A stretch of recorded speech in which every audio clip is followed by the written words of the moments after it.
What's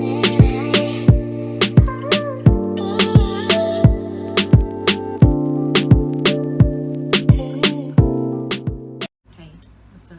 Hello, I'm Essence in case you didn't know, and welcome back to my channel. So, one of the things I wanted to do this year was do this 30 book challenge. I got the idea from Sarah Vargas. Sarah Ray Vargas on here, if you don't know her. She actually did this last year, but I think she did 50 books. I tried to set a lower goal just because I knew that for about 8 months out of the year I'm in class and doing homework, teaching, all of that, and I hadn't really had time these last few years to just kind of sit down and read. And so I set my goal at 30, and then magically once January hit, I read 9 books. So I'm about, well, I've now officially read 10 and starting 11. So I'm about 1/3 of the way through my goal. I have no doubt in my mind that I will reach 30 books, so I might extend that. I have been bullet journaling this year, keeping track of all of them, but I just wanted to give you a review over the books I read in January. I'm only reviewing 8 out of the 9 books. First, I'm going to go through these in order. I probably could have grouped them together better and done like books together, but I'm going to go through in the order that I read them. So what I'm going to do is, as to not give any spoilers or ruin the experience for anyone, I'm just going to tell the title of the book, the author, give some of the plot points, give my personal rating out of 5, so like about 5 stars or whatever, and just some of the reasons why I scored the book the way that I did. Okay, I think I got all the information out. So the first book I read of the year was Dear Evan Hansen by Stephen Levenson. The book is credited to be by Stephen Levenson. I do know that it was originally a musical. Basically, the book, the musical, follows the story of Evan Hansen, who is in high school. I want to say a senior. I'm almost positive he's a senior in high school, and without giving too much away, Evan struggles with anxiety, really bad social anxiety. He doesn't have a lot of friends, kind of like the outsider weird kid. He has a crush on a girl. It's the first day of his senior year. He interacts with this girl. The girl's name is Zoe, and her brother's name is Connor. So Evan and Connor have an interaction on the first day of school in the cafeteria where Connor pushes Evan down. So they get into a fight. Later that day, Evan is doing his assignment from his therapist in the library, I'm assuming, or the computer room, and Connor comes in. They kind of make up. Connor signs Evan's cast, but then he finds Evan's assignment and reads it, and that kind of sets him off again. They have another small disagreement, and that kind of kicks off the plot of the book. The book deals with, trigger warning right here, right now, the book does deal with themes of suicide, bullying, isolation. A lot of imposter syndrome happens throughout the book as well. Yeah, so all in all, I gave the book a 3 out of 5. And I know that seems like a super harsh rating, but let me explain. This was my second time reading the book. The first time I read the book was almost exactly a year ago, at the beginning of quarantine. I borrowed it from a friend, read it, but I was really using it to just kind of take my mind and my anxiety off of COVID and everything new that was going on around me. And so I didn't really focus too much on it, like too much of the smaller details. And so when I read it again the second time, it felt incomplete. And I know that a lot of that is due to the fact that it is in fact a musical. It's a book, an adaptation of a musical. And I definitely think as a movie or as a musical, it would have translated better. Some of the nuances and scenes would have made more sense, I think, visually. But reading it, it felt like there were leaps and bounds and gaps that were very unrealistic. I know this is technically like YA, like a young adult novel. I think, um, because Evan is in high school, it does follow high schoolers. But for example, again, without giving too much away, for example, in the book, there is a point where people are believing that Evan and Connor were secret best friends. Like, they're best friends in secret. They hung out all the time. They didn't want anyone to know, so they went to this very secluded area and place, and they would never talk to each other in public, and they would never text or call each other. They only communicated through emails. And there's a point where, you know, Evan is talking to Zoe, who is Connor's sister, and she, at first, she doesn't really believe this, but then she starts to believe it, and that in itself feels unrealistic to me. The synopsis says this, that Connor kills himself in the beginning of the book. And so, just from my own perspective, I have a brother. If me and my brother's younger than me, but if we had gone to high school together, because Zoe and Connor are only a year apart, or if one of my close friends committed suicide, and some random person, not even someone random, but someone that we know doesn't have any friends, we never see them with anyone, we never see them talking to each other, and the last interaction we saw between them was a fight, for lack of a better word, in the cafeteria. As a sister or as a best friend, it would take a lot of convincing for me to believe this to be true. And in the book, the whole school believes this to be true. The community believes this to be true. And eventually Zoe started to believe this to be true as well. And I just cannot foresee that happening. Maybe in the musical it's translated better and it makes more sense as to how they were able to conceive that conception. Now, for the parents and for Zoe, I can say that I can see it being grief, and wanting to cling on to a part of Connor. But as far as like the community and the school, it feels unrealistic to me. And at the end, I just don't, for myself, Evan is an unredeemable character. His story arc doesn't paint him as a good person, and in the end, I still wasn't seeing him as a good person.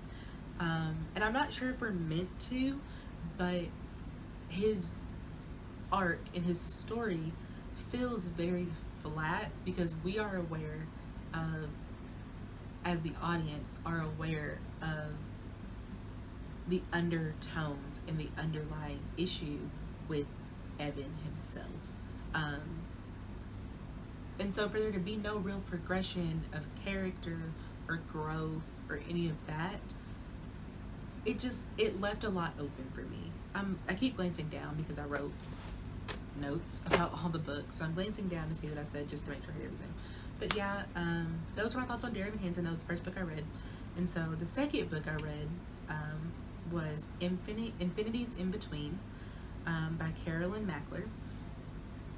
And I gave this one a 4 out of 5 stars. So this is one of those multi-plot lines, dual plot lines, dual narrative books where you follow a group of people all telling one story interchangeably. And so the main characters are Zoe, Jake, Mia, Gregor, and Whitney. And it's very much a Breakfast Club meets Boyhood type of book. It's definitely one of those falling in and out of each other books. So basically the group of 5 are introduced to each other at their freshman orientation. And as their project, they agree to write letters to themselves, and on graduation day, they're gonna meet back in that spot and go get the letters that they've hidden in this like cubby hole in the school and open them together. That's the plan. And so then we follow them throughout all 4 years of high school up until graduation. I gave this a 4 out of 5 stars for 2 very big reasons.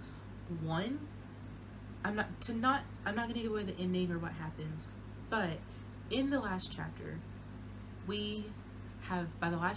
the end of the book, we have watched these characters grow for 4 years now. We've been inside their minds, their heads, their homes, their lives, and their stories are not that intertwined. They are intertwined because they do live in like a very, very small town in New York, and they go to a small school. So they do, and they're the same age. So yes, they do see each other in classes, they see each other in the hall, they see each other at lunch, they're at the same events, and they're witnessing parts of each other's lives, but they are not a part of each other's lives. And for the end of the book, for the author at the end to try to convince me that they are friends and that they have been through this experience together, it felt cheap to me and like an easy way to end the book. There were some other things as well. That's not the like big ending, that's just something that happens at the end. There were other times throughout the book. So Whitney herself is written as a biracial character, and I'm not exactly sure when the book came out. I can double check that and I'll jump in and say, but I know that it was after like 2012, 2010. Anything after 2010 I feel like should be held to this standard, honestly. But the author tries to make a commentary on how mixed people and mixed children don't have to feel obligated to be one race or the other, which I agree to a certain standard. But the way that the character is written is not in a way that says I am both African American and Caucasian. It says that it's okay for me to downplay me being African American because I am Caucasian. Whitney has all white friends. She only dates white guys throughout the book, and in the end she ends up with a white guy. And when she's called on this by her sister, when her sister calls her out for this, the character's answer is just, oh, my mom's white. Well, mom is white, like you're part white. And her sister is very much trying to tell her, like, but there is a whole side of you that you are ignoring and not acknowledging. And Whitney / the author takes this moment to be very self-righteous, but I am white and I do have this, and it just, for 2020 me, for 2021 me, it reads very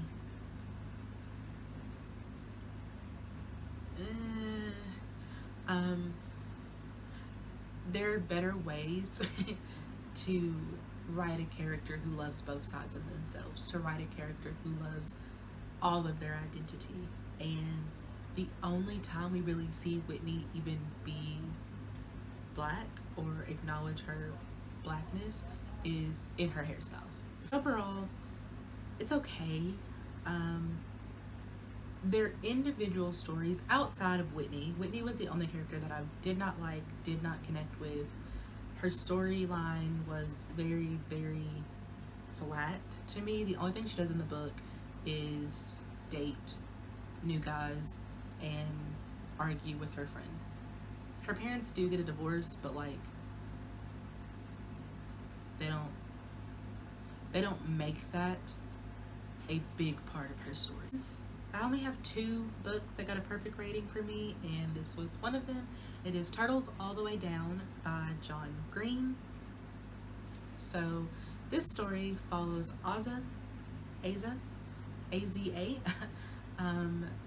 Aza is a only child living with a widowed mother. So her father passed when she was young. And Ozza has very, very severe anxiety, germophobia, and some other mental health issues. And the storyline follows Ozza reconnecting with childhood friend Davis, whose mother is also deceased and his father goes missing, or on the run because he did some illegal stuff with his company. So now Davis is left taking care of his little brother. They are in high school. I think they are juniors in high school. Yeah, juniors in high school. And it just kind of tells, and so there's a reward money put out if you can locate Davis's dad, Mr. Pickett. Their last name is Pickett. Can't remember the dad's first name. And Oz's friend wants her to go reconnect with Davis so they can get clues and find the money. That's the story. Well, I gave this one a 5 out of 5. 5 out of 5, perfect score for me, because the way that John Green depicted mental illness in this book was immaculate. It was great. It was a very real look inside of the head of someone who is suffering from these illnesses, from these disorders. It didn't paint it as pretty. It didn't paint it as something that you can push down, or that love can fix, that friendship can fix, that family can fix. And it doesn't paint Ozza as broken or needing to be fixed. And it does a good job of creating a parallel between Ozza and her illness, between her rational mind and her intrusive thoughts.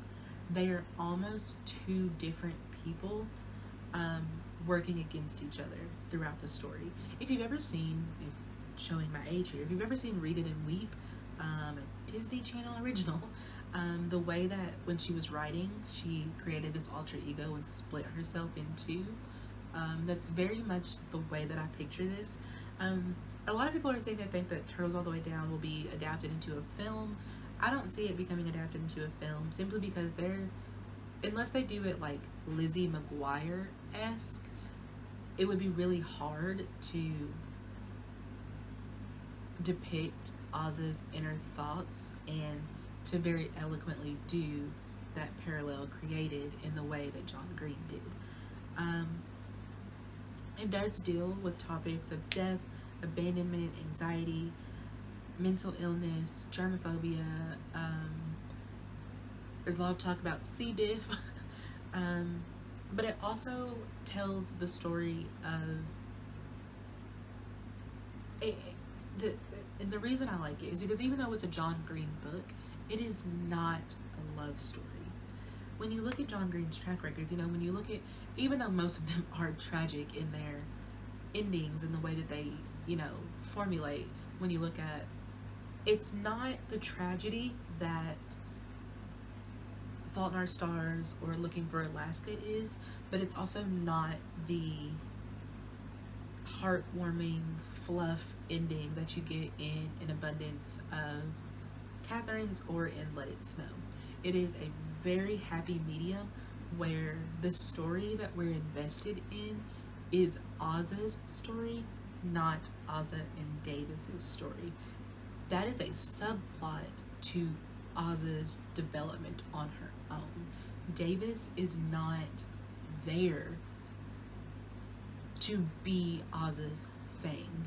Davis is there because that is a part of what Ozza is dealing with in her life. That is not what is giving her life. Davis is very much a side character, and the story itself is about Ozza overcoming or trying to overcome and battle the voice inside of her head. And I think the ending of the book and the way that the story ends is very typical of John Green, if we're being honest. But it's not, I'm trying to find the right words here. It's not, Ozza doesn't fix herself in the end. Davis doesn't fix Ozza in the end. Therapy, her mom, in the end, Ozza's still Ozza, but she still has her anxiety and her mental illnesses and her issues, because you can't write them away. And I like that he is showing, John Green is showing younger audiences that even if you fall in love, even if you get everything you've ever wanted, even if anyone else would be jumping for joy at the opportunities and the things that you are dealing with, it does not invalidate your illness. It does not invalidate your inner feelings. It's okay to feel the way that you do. And there is a scene in the book where Ozza is talking to her mom, and her mom is very candidly like, I want to help you. I want you to get better. And Ozza tells her there is no better, that she's just dealing. If I recommend anything on this list of books that I read from January for you to read, it is definitely Turtles All the Way Down. Switching into a book story that I have a lot to say about, but not singing its praise, Eleanor and Park by Rainbow Rowell. So I initially gave this 4 out of 5 stars, but as I sat and reflected on the story, I had some thoughts that made me change my rating. It takes place in 1986 between 1987 in Omaha, Nebraska. I've never been to Nebraska. I don't really know what it's like, but I did grow up in Kentucky, so I know what it's like to grow up in a white area, a predominantly white area. So 2 very important things to note about the book. Actually, let's talk about the plot first, and then I'll get into my my issues with the book itself. It's a dual narrative. I think I've said that already. And so we are watching Eleanor and Park fall in love. Eleanor first meets Park on the school bus. They are juniors, I want to say, because they're 16. So probably juniors.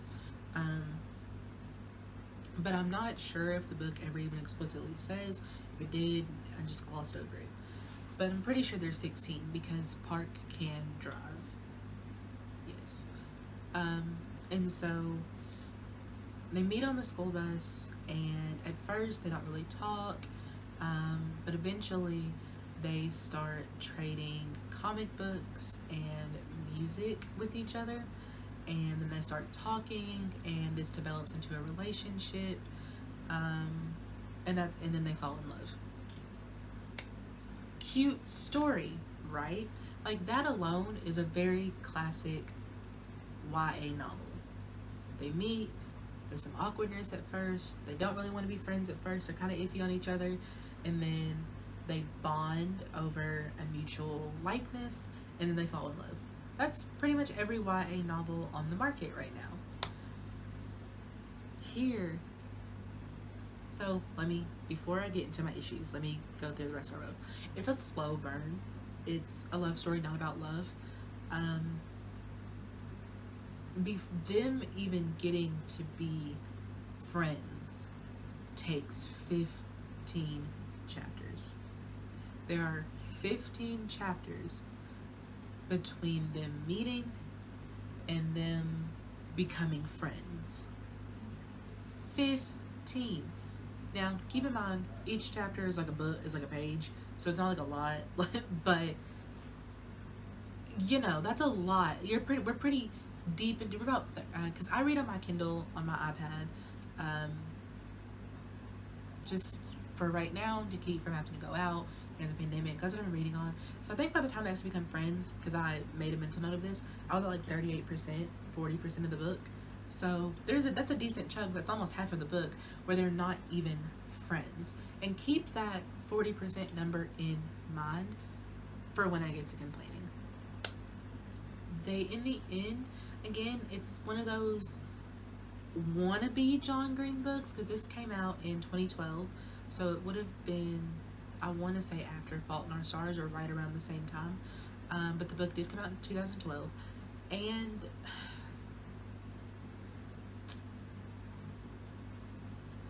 I just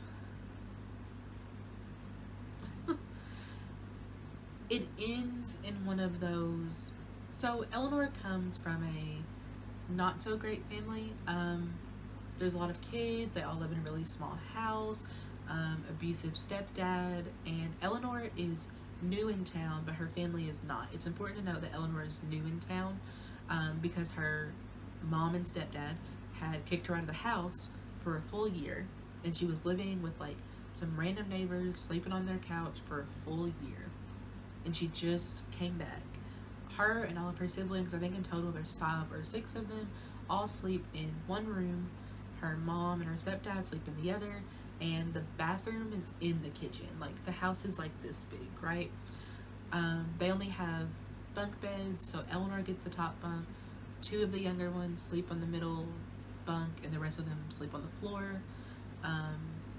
They don't have a lot of food, they don't have a lot of money, they don't have a lot of clothes. All of Eleanor's clothes are like thrifted or hand-me-downs.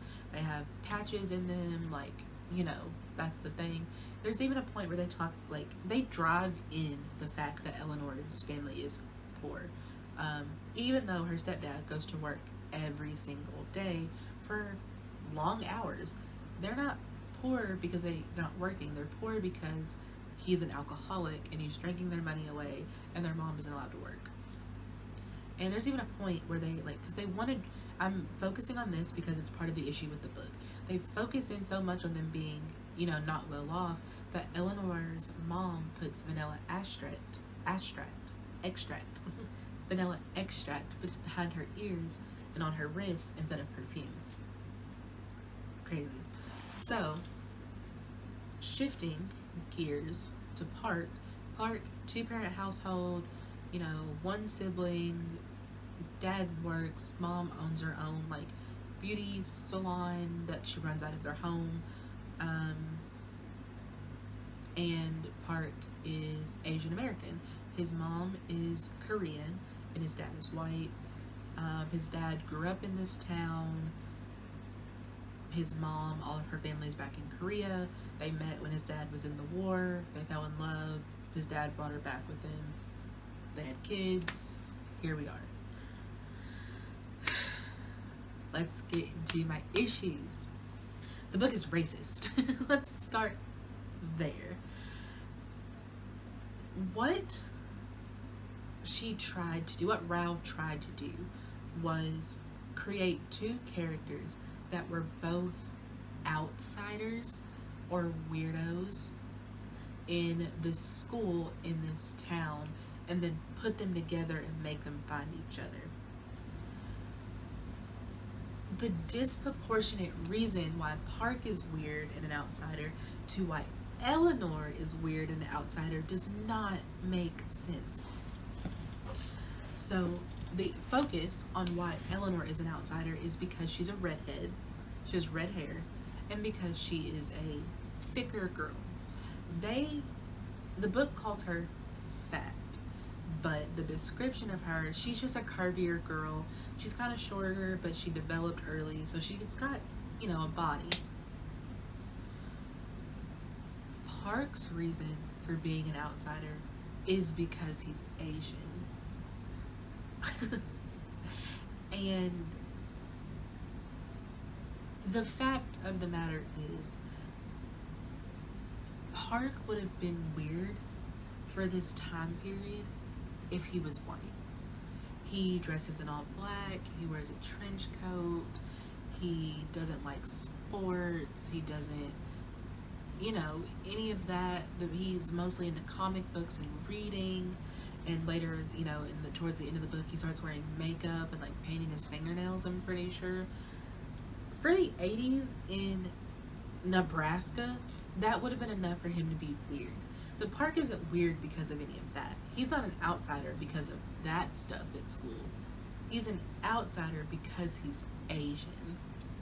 And in the very beginning of the book, like one of our first introduction to Park is some of the white kids asking him about kung fu, to which one of the other white kids says, so it's his neighbor, to which one of the other white kids on the bus, Mikey, says, what would he know about kung fu?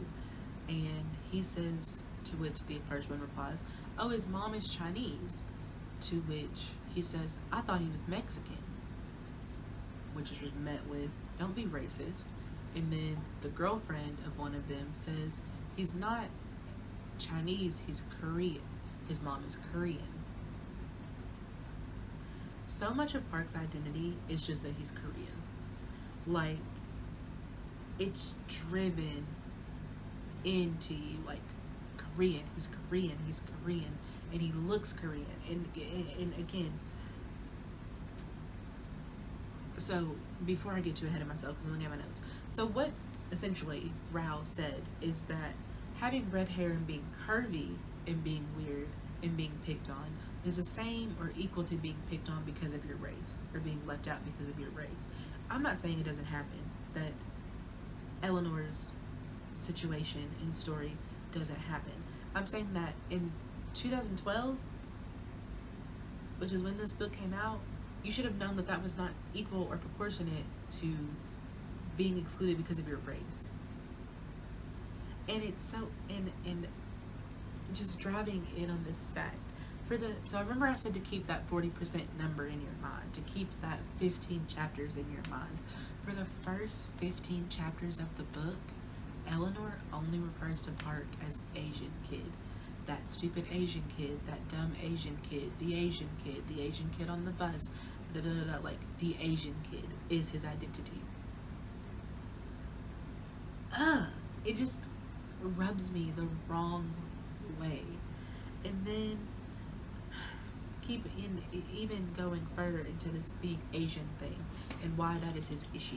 He has a brother, Josh, in the book, Park does, who is younger than him, but got more of the white passing genes, meaning he's a little bit taller, he's got a little less color than Park, his eye shape is different than Park's, his nose shape is different than Park's, and in the book they also very much equate this to, that is the reason he is better than Park. He's shown in the few times that he is mentioned in the book to be better than Park, that his dad and the family or whatever consider him better than Park. And Park very bluntly says in the book, it's because he's white passing, it's because he looks more white. He got the white genes and his were all messed up by the Korean genes. There's even a part in the book where Park is trying to open up to Eleanor about feeling odd because he's Asian and because he's Korean, and he says, I don't even know what it means to be Korean. In which Eleanor responds, well, I don't know what it means to be Polish and German. Okay. Like, and she's like, oh, but you're cute. And she's like, I don't think you're cute because you're, I don't know. She says, let me get this right. She says, I don't know if I think you're cute because you're Asian or in spite of it, but I just think you're cute. He's trying to open up to her about feeling lost in his identity with his race and having these dual races within him and being mixed. And she just says, oh, but you're cute. And he's like, can you name a cute Asian American guy? And she's like, well, no. Or a cute Asian guy, like a hot Asian guy. And she's like, no.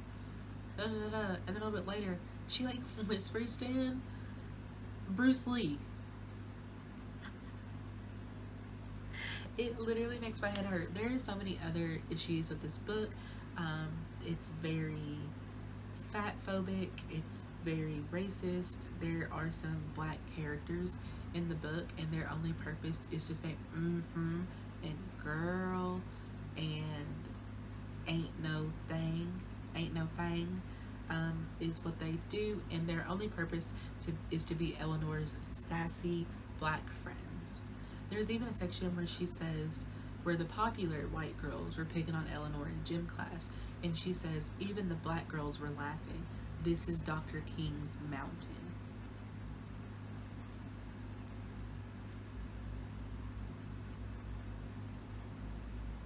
And there's some other issues with the book. I actually watched a video on this, and the comments on that video go more into depth, and she goes more into depth on all the issues specifically with this book that I will link down below.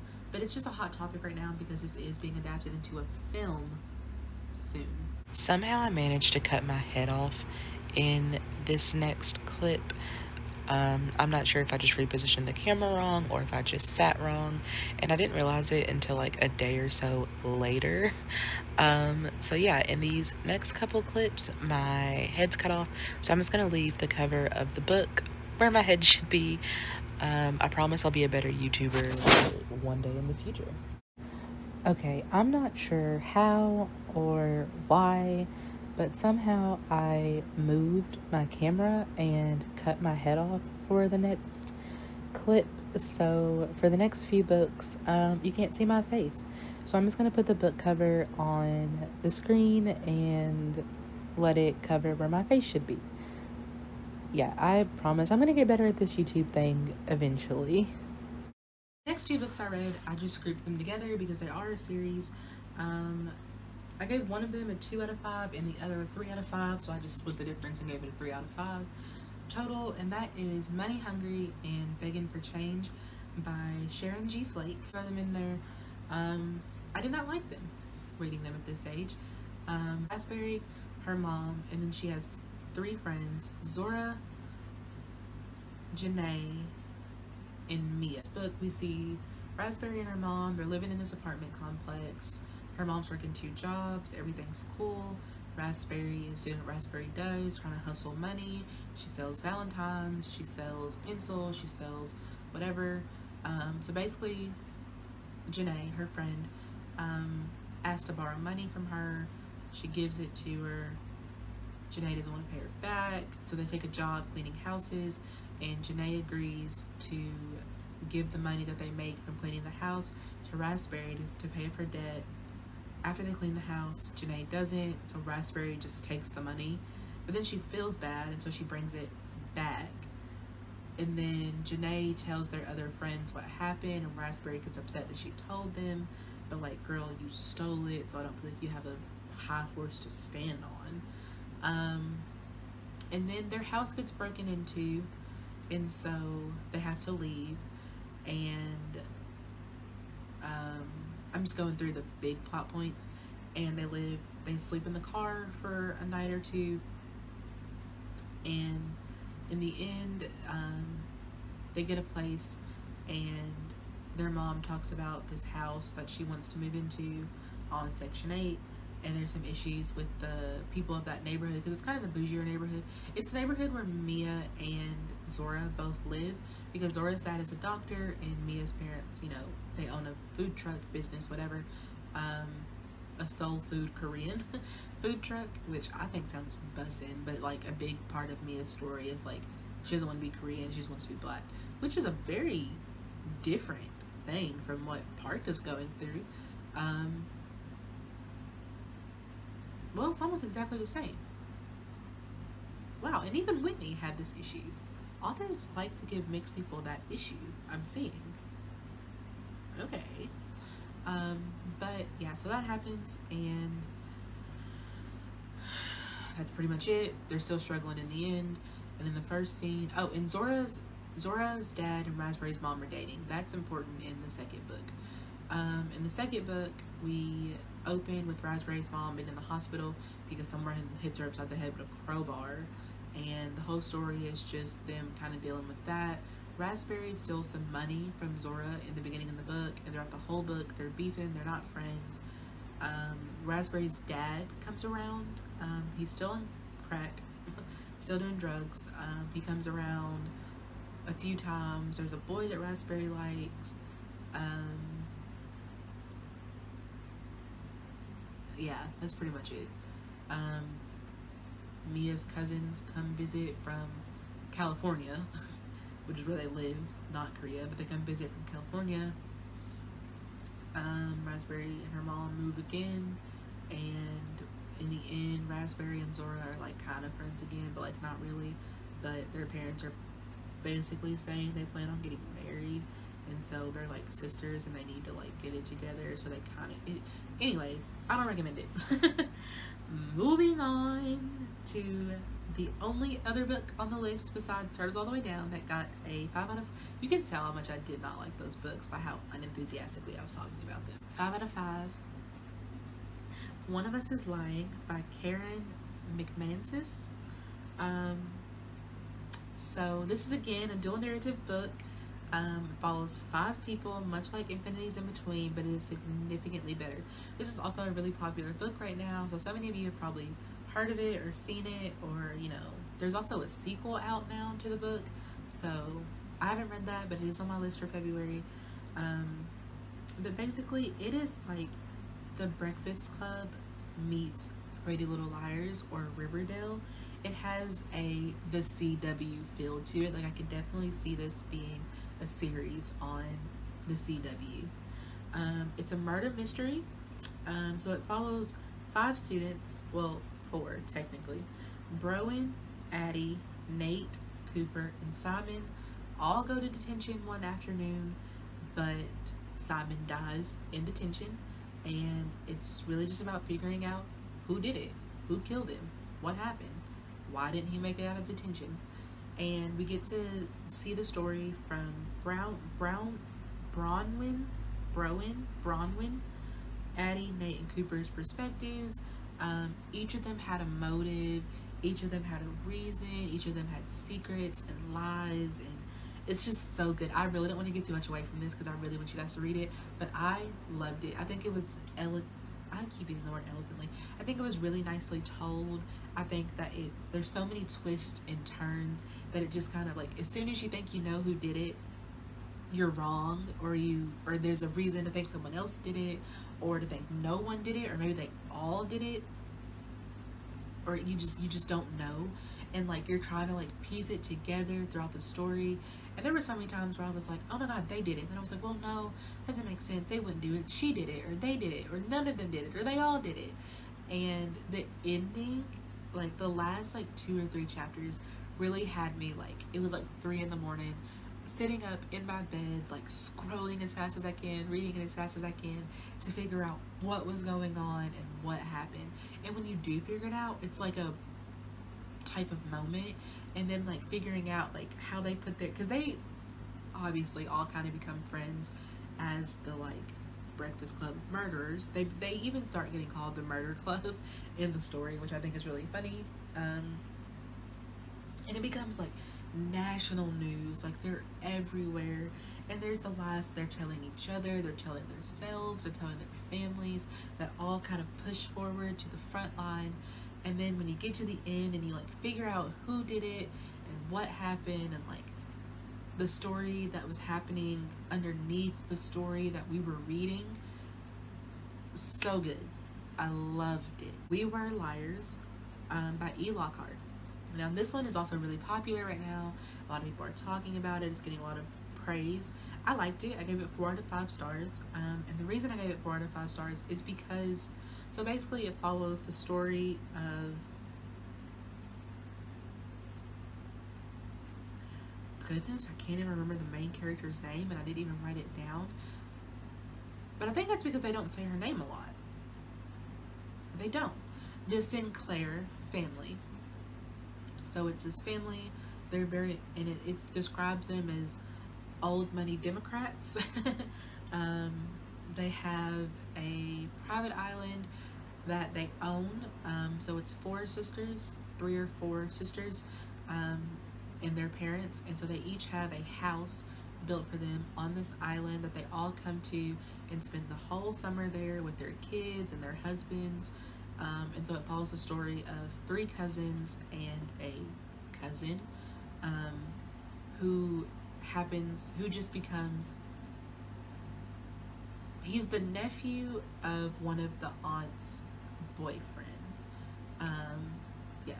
And so he starts coming, they all, when they're kids, and it goes from them being kids to teenagers, and it is a little bit of a love story, but it's also, so the first half is just kind of like, you're learning the family, you're learning about the cousins, because it's written in 3 parts. So the first part, you learn about the family, you learn about the cousins, you learn about life on the island, and what they do on and off the island, and then it ends with the main character getting in an incident, and she's real sick afterwards, and she doesn't remember what happened.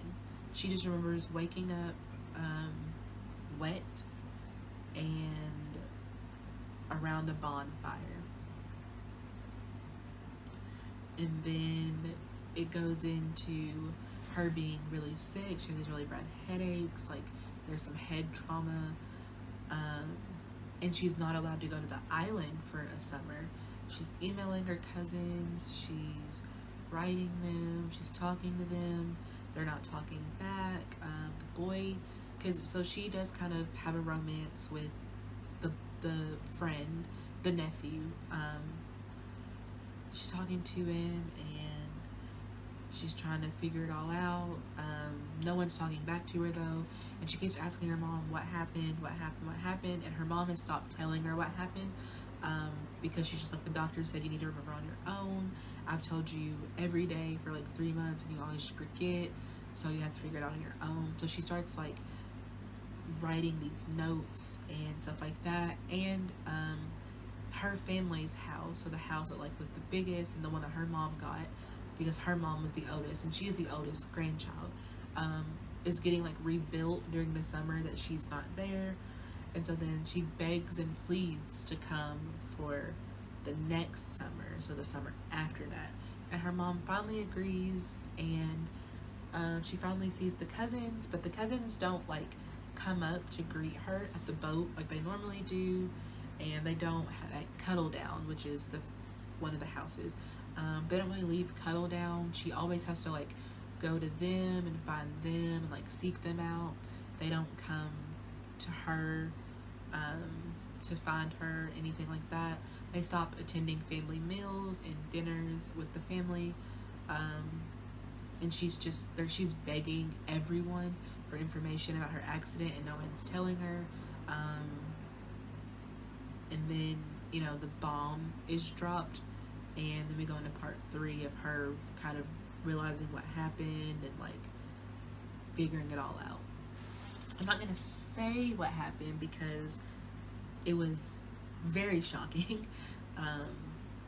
I did not see the ending coming.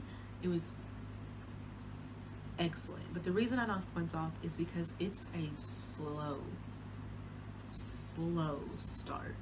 The only interesting part is after her accident, and even still, up until like it was very slow and hard for me to read and to get really hooked on until about halfway or 2/3 of the way through the book. And it's also it's confusing in the beginning because they keep referring to themselves as liars, and we were the liars, and then there's like so many names like being thrown out, and you don't really remember who belongs to who, or who lives where, or who's doing what, or why, or any of that. So it's very, you just gotta try to wrap your brain around it, really. And then after the incident, it's even more confusing because it's hard to like things are happening that aren't making sense, and she's like seeing things happen and witnessing things happen, and then in the morning it's like they never happened, or everyone's like, what are you talking about, like, and then she's a drug addict for no reason. Like, it's so confusing, but the ending explains it mostly. I still had so many questions at the end, and I didn't really understand a lot of it at the end still, but I think it's worth the read. Okay, so those are the 8 books that I read and finished in January. Dear Evan Hansen, Infinities in Between, Turtles All the Way Down, Eleanor and Park, Money Hungry and Begging for Change, One of Us is Lying, and We Were Liars. I also did read Sorry I Missed You, started that. So just some books to look forward to for next month. I am reading Sorry I Missed You. I've read Sorry I Missed You. I'm finishing up Twice in a Blue Moon by Christina Lauren.